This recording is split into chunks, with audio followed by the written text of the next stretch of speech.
자, 여러분들 2교시 시작하도록 하겠습니다. 2교시는 사회복지 실습의 2회 보도록 하겠습니다. 먼저 사회복지 실습 교육의 구성 체계를 먼저 보시면요. 자, 실습기관 선택 시 고려사항. 정말 중요한 부분 중에 하나. 기관을 선택하는 데 있어서 무엇보다도 중요한 부분인데요. 사실 이제 실습이라고 하는 부분 자체가 실습기관이라고 하는 부분 자체가 여러분들이 이제 공부를 이제 실습을 통해서 아셨겠지만 실습에 대한 그때 느끼는 것이 결국에는 사회복지를 바라보는 시각, 현장에 대한 이해뿐만 아니라 여러분들이 사회복지기관을 바라보는 시각이 각인되는 매우 중요한 시작점이라는 생각이 들어요. 그래서 기관을 선택할 때는 어떤 것들이 있는지 한번 보도록 하겠습니다. 자, 첫 번째, 학생 자신이 가지고 있는 사회복지기관의 관심의 영역에 대해서 명확하게 규명해야 한다. 기관을 선택을 할 때 여러분들 그 얘기 많이 하잖아요. 적어도 3학년이 되면 나는 어느 분야를 가겠다. 특히 이제 3학년 초가 되면 나는 어느 분야, 아동 분야, 장애인 분야, 노인 분야, 기타 등등 어느 분야를 가겠다. 그리고 좀 더 정확하다면 장애인 분야에서는 생활시설, 이용시설, 이용시설에서는 장애인 복지관 아니면 주간보호센터 아니면 우리가 이제 재활시설, 직업재활시설, 어느 분야 이렇게 명확하게 선이 그어져야 된다라는 거죠. 막연하게 저는 장애인복지요라고 했는데 장애인복지도 어느 시설들이 있고 어떤 특징을 갖고 있다라고 하는 부분에 대해서 알고 있어야 돼요. 그리고 나서 3학년 1학기 때 관심 영역을 찾아가는 거예요. 그리고 그 안에서 내가 확인하는 작업, 뭘 통해서? 실습을 통해서. 매우 중요한 거예요. 두 번째, 학생 자신이 이수한 관련 교과목과 사회복지 실천 영역의 경험에 대한 통찰력이 필요하다. 예전에 그런 경우가 있었어요. 어느 기관에서 실습을, 이제 학교에서 실습을 요청을 하는 거예요. 실습을 요청하는데 이수 과목을 적게끔 돼 있잖아요. 근데 노인복지관인데요. 여러분들, 학생들이 오는데 노인복지론을 안 듣고 와요. 참 이해하기 어려웠었어요. 노인복지론 수업을 듣는 거하고 안 듣는 거하고 천지 차이예요. 사회복지 공부를 하고 오느냐, 사회복지 공부 안 오고 오느냐, 이거 다르잖아요. 그러니까 사회복지과 학생이냐, 국문과 학생이냐에 따라서 실습하는 게 다를 거 아니에요. 마찬가지로 사회복지과 학생인데 노인복지론을 듣고 왔느냐, 안 듣고 왔느냐, 천지 차이예요. 그래서 여러분들 여러분들도 노인복지론 3학년 때 듣잖아요. 3학년 2학기 때 듣잖아요. 요번에 있을 겁니다. 아마 그죠? 그래서 내년부터는요 바꿀 겁니다. 정신건강론을 지금 1학년 때 듣잖아요. 제가 볼 때는, 제 개인적으로 생각할 때는 말이 안 돼요. 정신건강론은요 4년제에서는 3학년 4학년 때 들어요. 그러면 우리 애는요 3학년 때 듣는 게 맞아요. 그래서 저는 정신건강론을 3학년으로 바꾸고요, 노인복지론은 1학년으로 바꿔야 된다고 생각하는 사람 중에 하나.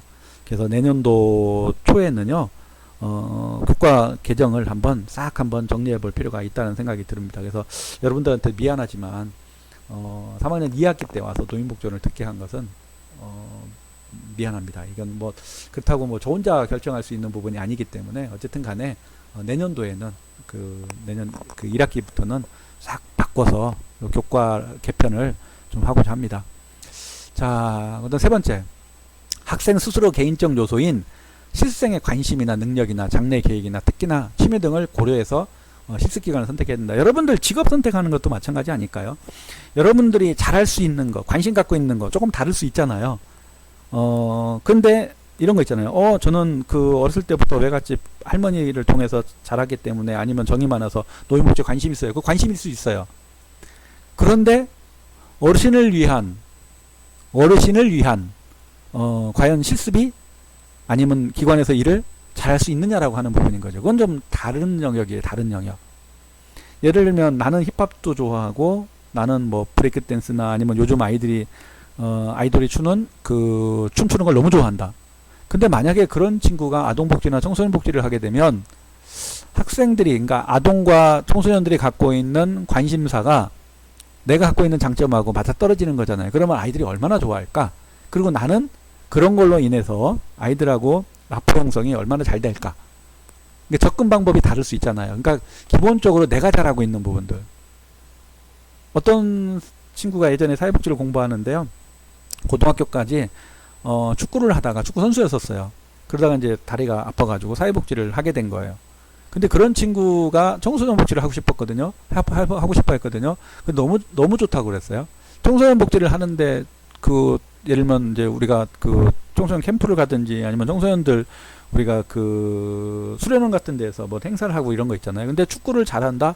그것도 학생들한테는 굉장히 큰 장점 중에 하나. 그러니까 축구를 하기 때문에 잘하기 때문에 청소년 복지를 한다라는 게 아니라 내가 어느 분야를 선택하는 데 있어서 그 대상자들이 관심 갖고 있고 내가 갖고 있는 특기나 장기가 그 대상자들 클라이언트하고 연결고리가 될 수 있는 부분들을 찾기 위해서 얘기를 하는 거예요. 그래서 마찬가지로 내가 하고 싶은 거, 내가 관심 갖고 싶은 거, 내가 관심 갖고 있는 부분들, 특히나 취미라고 하는 부분에서 갖고 있는 부분들하고 내가 업무라고 하는 부분하고 연결되거나 클라이언트하고 공감대를 형성할 수 있는 부분도 매우 중요하다라는 거죠. 그래서 기관 선택을 하거나 실습기관 선택하거나 여러분들이 취업처 선택하는 데 있어서 그것도 또한 고려 대상이 될 수 있다, 이런 얘기죠.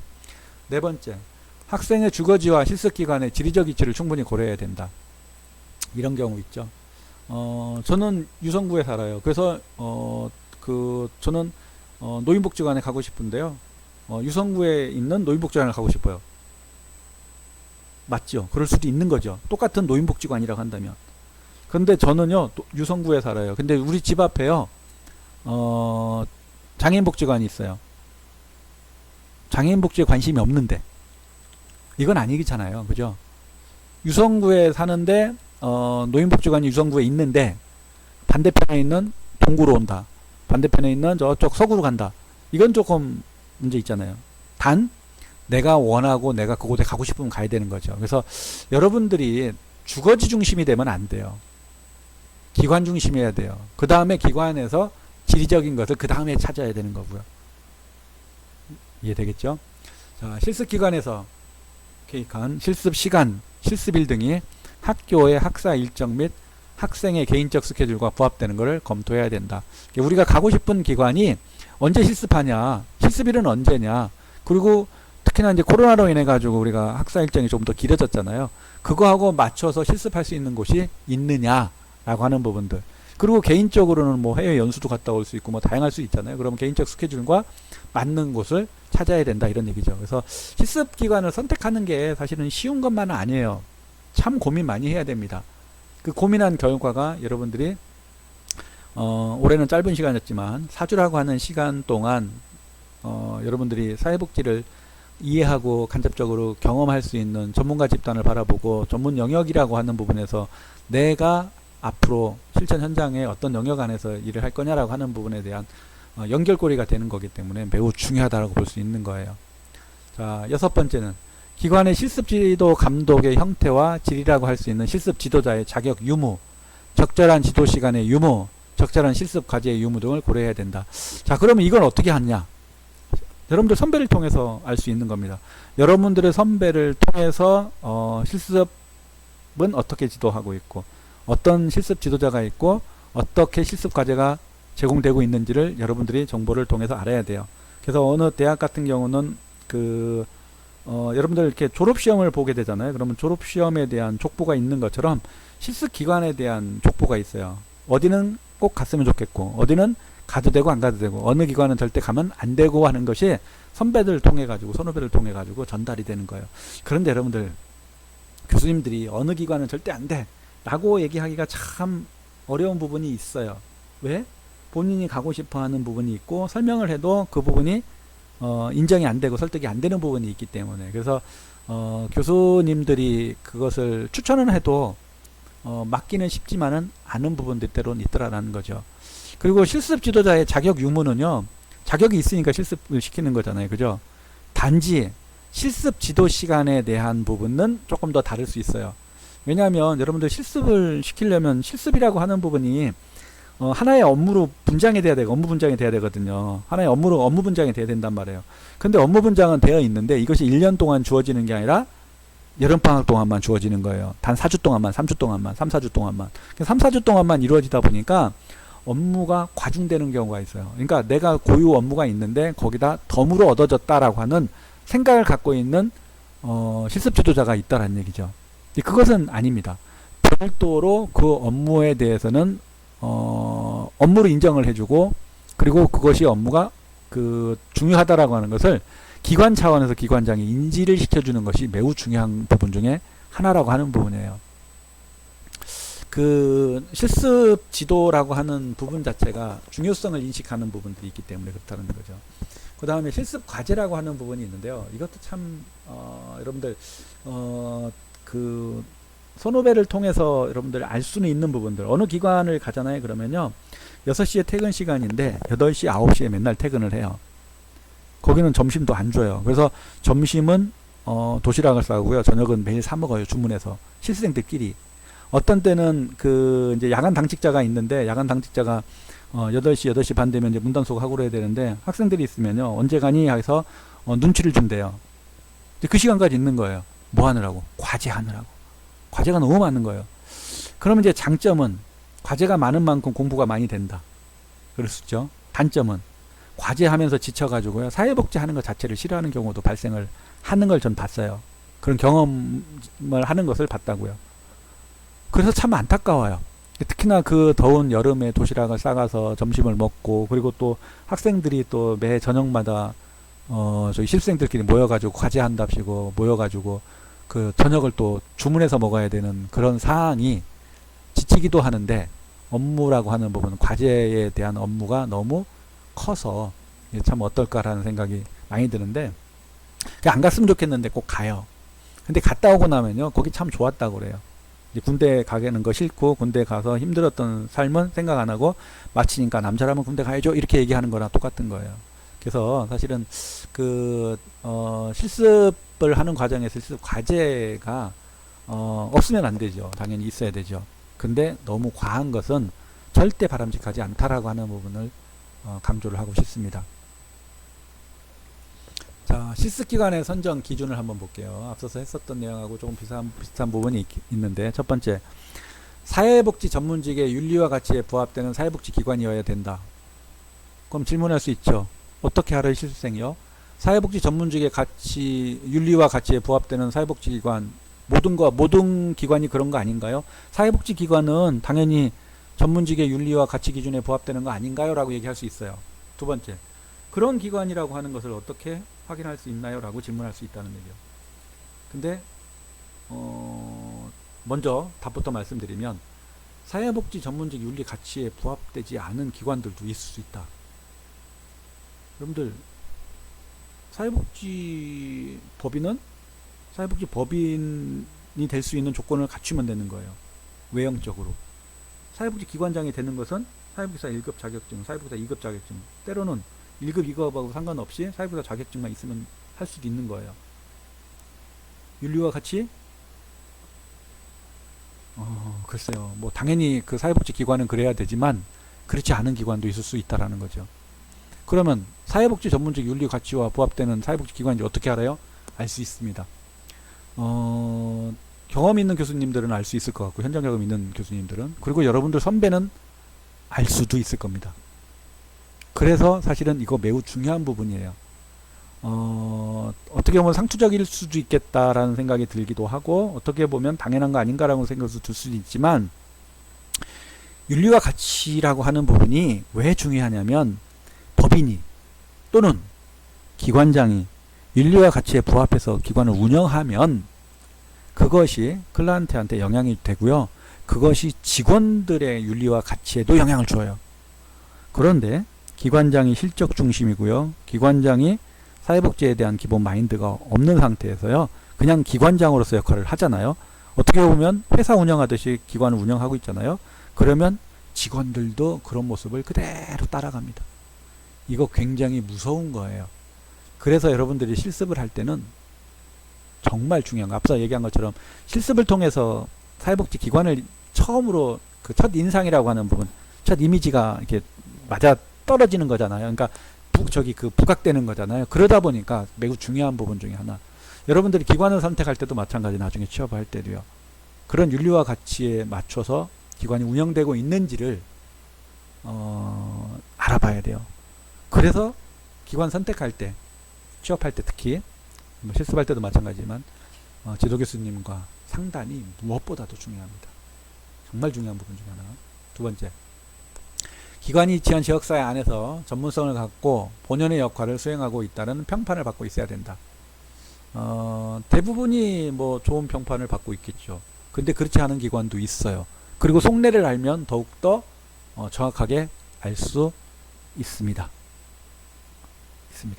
사회복지기관이 다 기관 아니에요. 그러니까 그렇다고 해서 제가 부정적으로만 얘기하려고 하는 게 아니라 잘하는 데도 있죠. 당연한 데 많죠.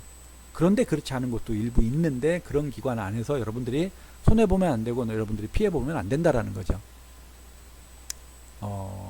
영상 수업이라 구체적으로 얘기를 못하는 것이 안타깝기도 하지만 자, 그런 기관들도 여럿 있습니다. 잘하는 데가 더 많고요. 당연히. 세 번째, 기관의 실무자들, 특히 이제 기관장과 직원들은 사회복지 전문 교육을 받은 자로서 전문 교육에 대한 존중과 이해를 갖추고 있어야 된다. 당연히 여러분들 뭐 사회복지 기관장 실무자들은 전문 교육을 받았죠. 근데 어디서 어떻게 받았느냐라고 하는 부분.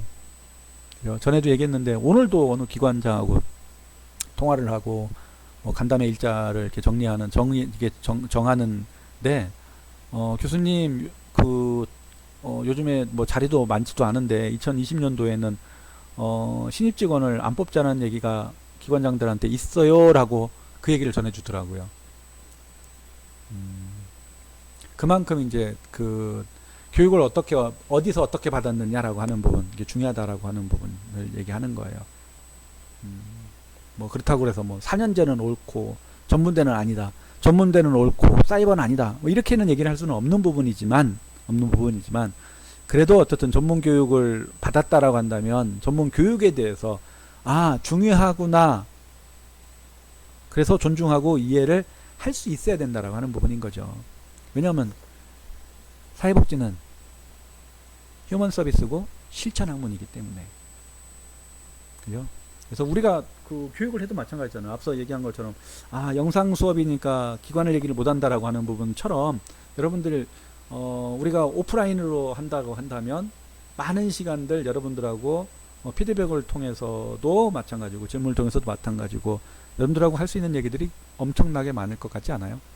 그거에 대한 한계가 우리가 사이버를 통해서 우리가 대면을 통해서 수업하는 거에 대한 한계라고 볼 수 있는 거죠.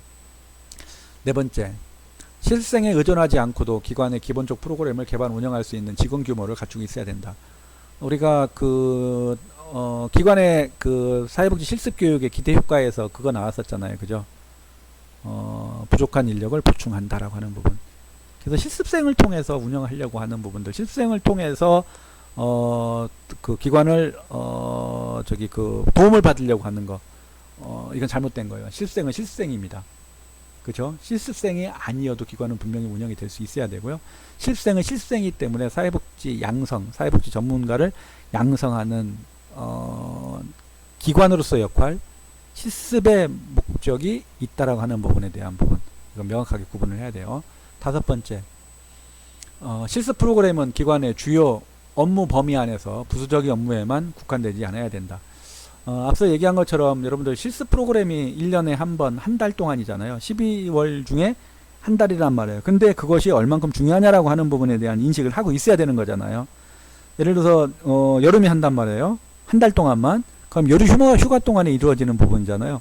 그러면 여러분들 실습 교육을 하는데 예를 들어서 노인복지관에서 한다. 그러면 실습 담당자가, 어르신들 일자리와 관련된 것은 일자리 담당자가, 어르신 급식과 영양과 관련된 부분은 영양사가, 어르신의 독고 돌봄 서비스와 관련된 부분에서는 그쪽 사회복지사가, 물리치료 어르신들 건강과 관련된 부분에서는 물리치료사가, 의료적인 서비스에 관련된 부분에 대한 물리치료사가 전문가니까 그 부분에 대해서 다양하게 그런 전문가들이 실습의 중요성을 인식하고 배치가 돼야 되는 거예요.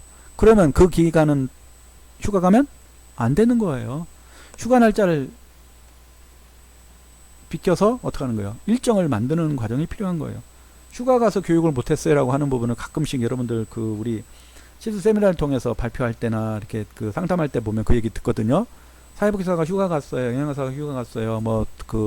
간호사가 휴가 갔어요. 이런 얘기를 하면서 교육을 못 받았다는 얘기를 해요. 특히나 어르신들이 생활하는 공간에서는, 특히나 중증을 갖고 있는 생활시설 같은 경우에는 영양사의 역할, 간호사의 역할, 물리치료사의 역할, 사회복지사의 역할, 다양하게 중요하게 여겨질 수 있는 부분들이 있잖아요.